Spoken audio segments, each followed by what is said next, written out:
Anthony Crane. Tony Crane is my nickname. Most people call me Tony. Originally from Quincy, and went away to school, and then was attracted back here onto work in a practice of architecture.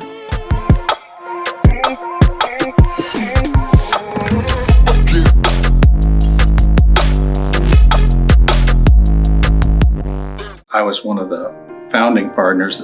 This firm dates back to 1898 with George Berensmeyer was the founder. And then this was a series of and succession of partnerships over the years.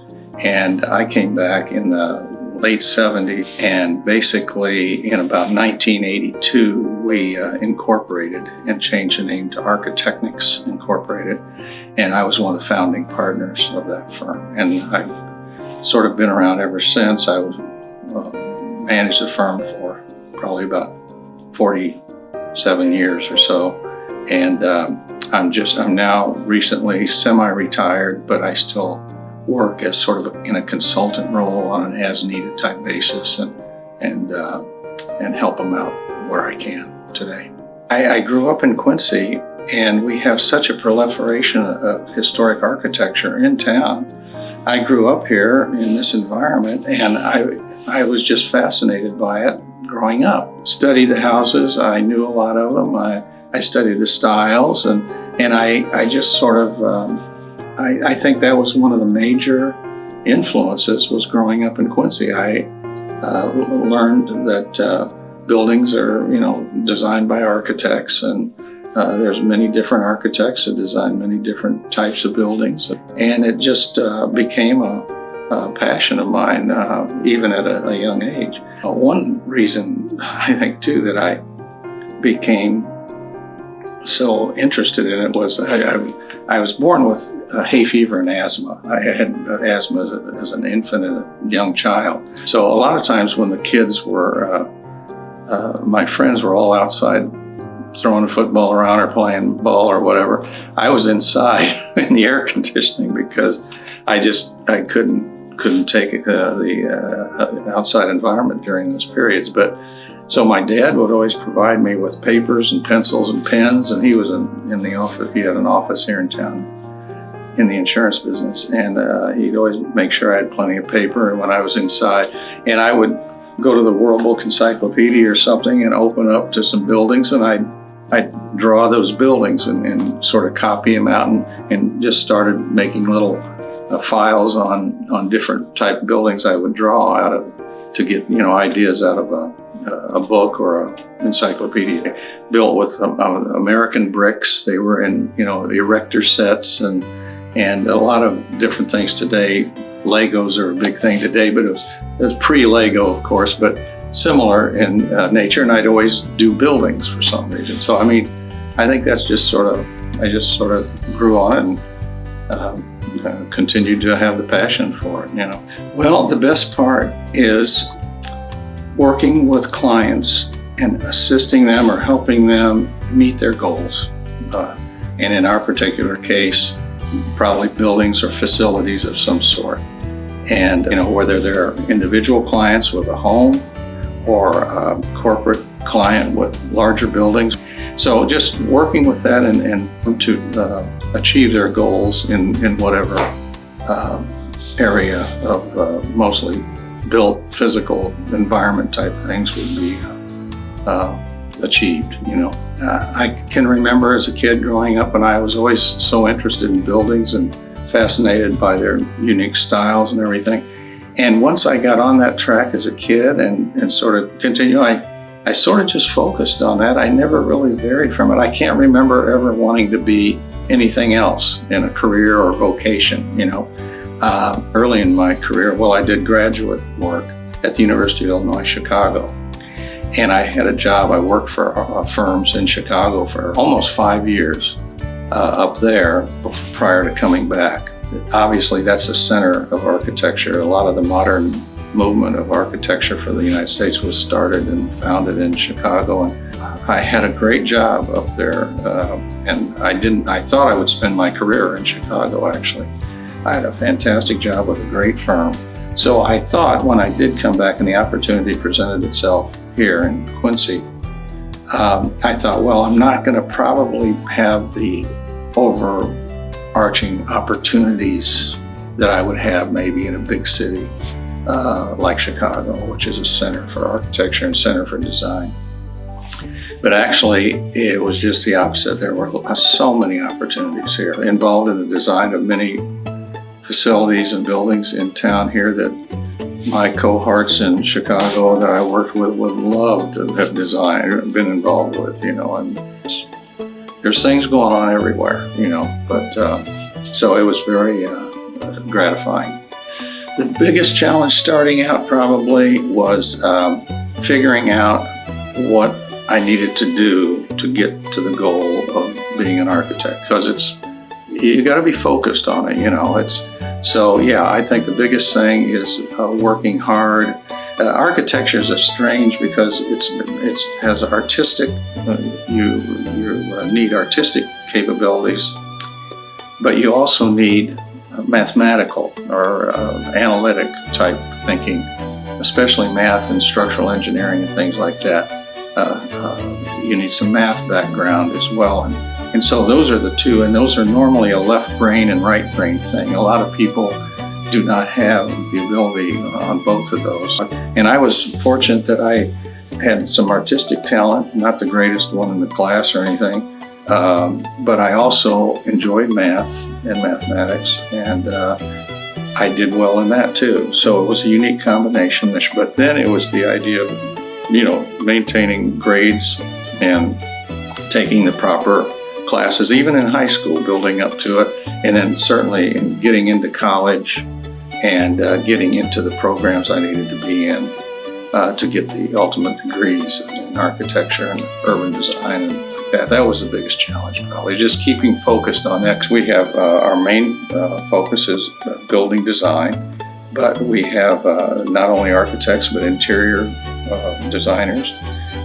We have structural engineers on staff, mechanical engineers, electrical engineers, fire protection experts, so there's a wide range of other sort of disciplines that come into it.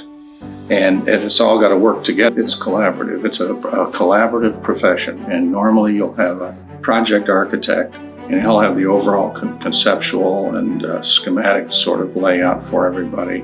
And then you get the design disciplines in that support you on that and provide the data and input that architect needs during the preliminary design. But then finishing out the design, they take that part over.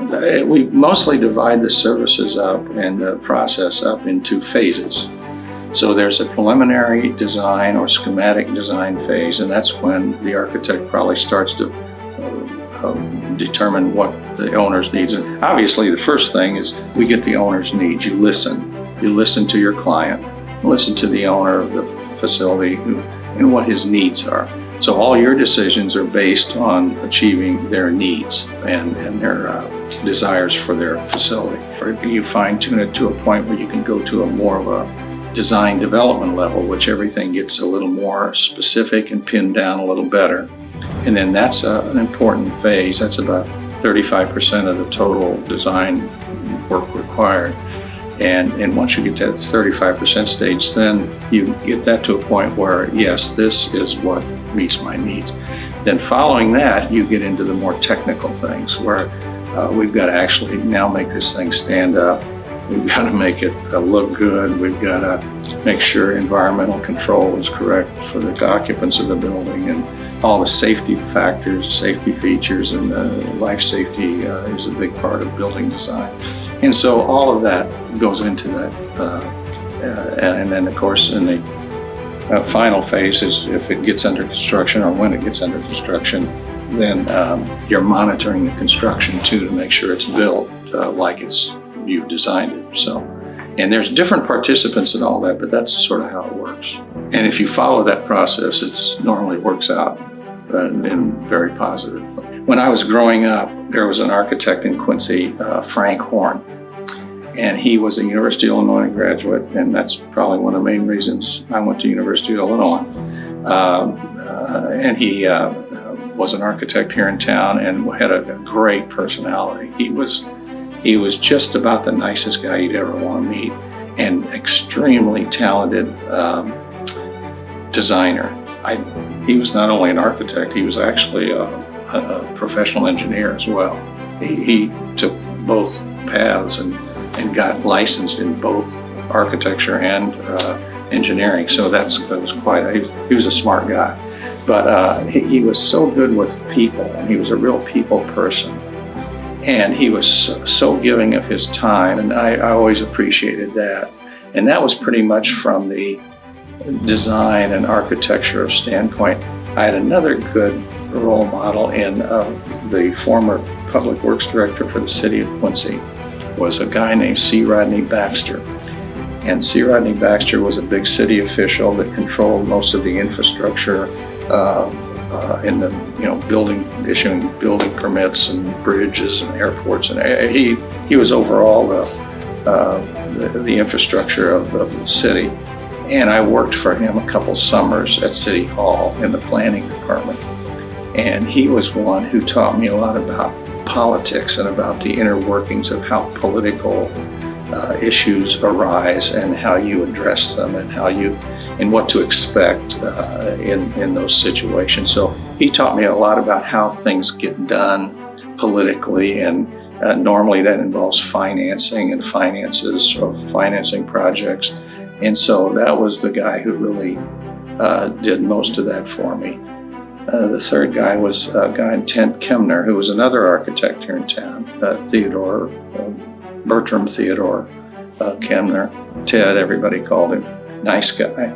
And he also was a guy who taught me a lot about social networking back then. He was an excellent guy. He had an ability to make friends and to interact with friends in certain ways, and to, I knew no one who disliked Ted. He was always the guy who you could go to, and he always had and his friends were in different category. Some people, well, I hang with this group or I hang with that group. He was with all of them. He could relate to all of them. So he was more one of what your social network does for you and your relationship. And every project is different. I've never had a single project that's the same. I don't care. We did retail stores for many years for a large client who was in 16 different states in the country. And even though they did the same type store, every store was different and unique in some way because of some existing condition or some nuance that they wanted to create in the design. So even those type projects that you consider repeat clients and long-term repeat clientele, each project's unique. So I think understanding the uniqueness of the projects and addressing the challenges of those and figuring out how best to make their, again, needs and desires in a project work with that set of conditions. The father of 3 children and grandchildren and everything like that, and my wife, long time relationship with my wife, over 40 years. Professionally, I think it was basically being able to establish and participate in the development of a business, a professional services business, and taking it and growing it, and providing a lot of jobs for very talented people. And again, reaching out in the community, being part of the community. We did a lot of in-kind services for agencies over the years and not-for-profits in town. So we knew a lot about a lot of our not-for-profit agencies in Quincy and assisted them whenever we could in ways, and just sort of helping people highlight what their role in life is as far as an institution or a business or an agency. The Oakland Lindsay Center was a big project for me. It was actually, the Oakland Lindsay Center was my thesis project at University of Illinois in Chicago. Because the University of Illinois back then said, try to look for a real project, something in your communities, and whether it's a neighborhood in Chicago or a suburb of Chicago, or you're in a city like Quincy or Champaign or Decatur or wherever, try to get a real project. And at that time, Quincy, it was identified that Quincy had a need for a convention center. That was a need that was identified clear back in the mid-50s in the comprehensive plans that the city had drawn. They do master plans or comprehensive plans about every 5 years. And that's where C. Rodney Baxter helped me at the city understanding that whole thing. But that was on the books for a number of years, but could just never get off the ground. And finally, I did my thesis project. And after it was done, I shared it with some folks here in town, and they said, that's actually what we need. We need something. And it was a convention center and performing arts complex. They were together. It had this exposition hall or the convention side, and then it had a theater on the other side, and they shared a common lobby and some things, which is exactly what we ended up getting done. But over a long period of time, of course. It was more than 15 years after I moved back that came up. But it did ultimately come to the forefront and got funded, and it's there, it's sitting down there now. That probably was one of the highlights. Along with the community college project, that was a big one too. But there's been so many numerous private sector projects too. I mean, there's been some really awesome clients I've had that had large retail chain stores and that we did in multiple states, and just, you know, we had just a lot of good private sector business too that was really gratifying and really proud of. The traits would really be passionate about your job. I was the kind of guy, when I woke up in the morning, I couldn't wait to get in the office, to get to work. Passion for your work. And then, you know, I think there's something about loyalty to the job, loyalty to yourself, quite frankly, too, in performing your job. You gotta want to do a good job, and that today is the whole mindset of just purely wanting to do a good job, wanting to be there on time, and wanting to tackle these issues and get them. Loyalty, and obviously you got to be qualified. That's qualifications for the job. One gentleman, Richard Walls, was a mechanical engineer, and he was with this firm for nearly 70 years, over almost 68 years, I think, with one firm.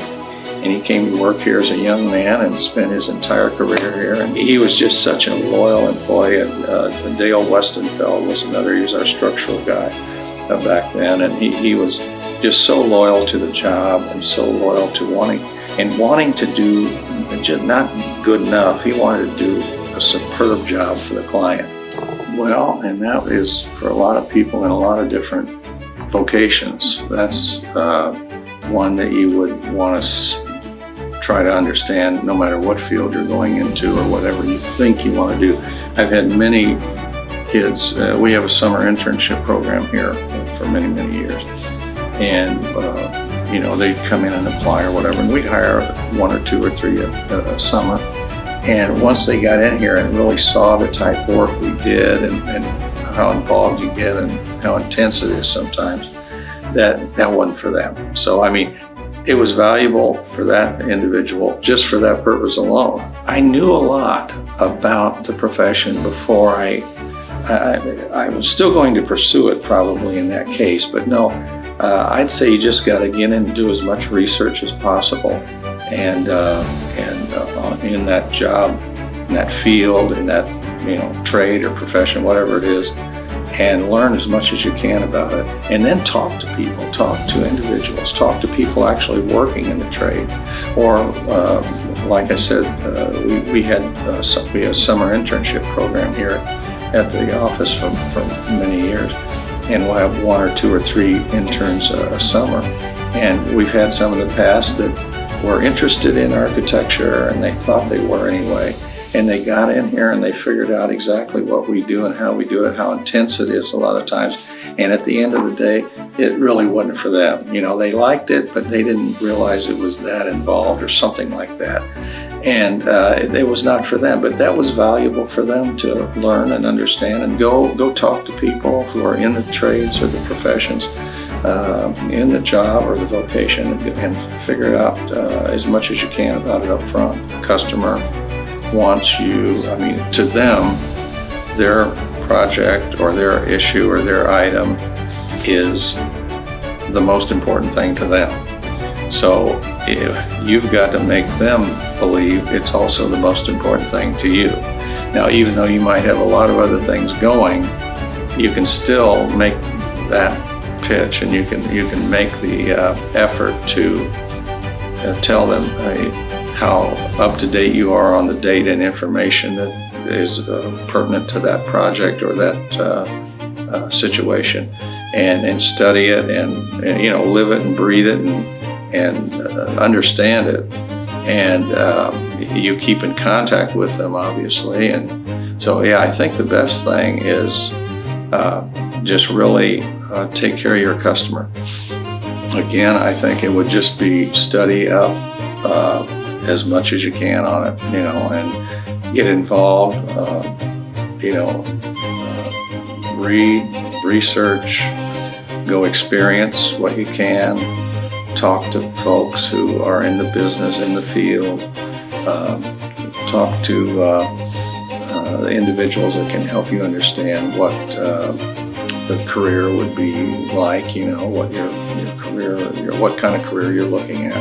And that's the best way, just preparation. You got to just probably expose yourself to as much, many vocations and as much differentiation of trades or professions that you can to determine what you like and what you think you would like, at least to get started, and then pursue it. Maybe find out, oh gee, I don't like that, and you can shift gears and go to something else or whatever. But yeah, that's the best, is just do as much study and preparation again.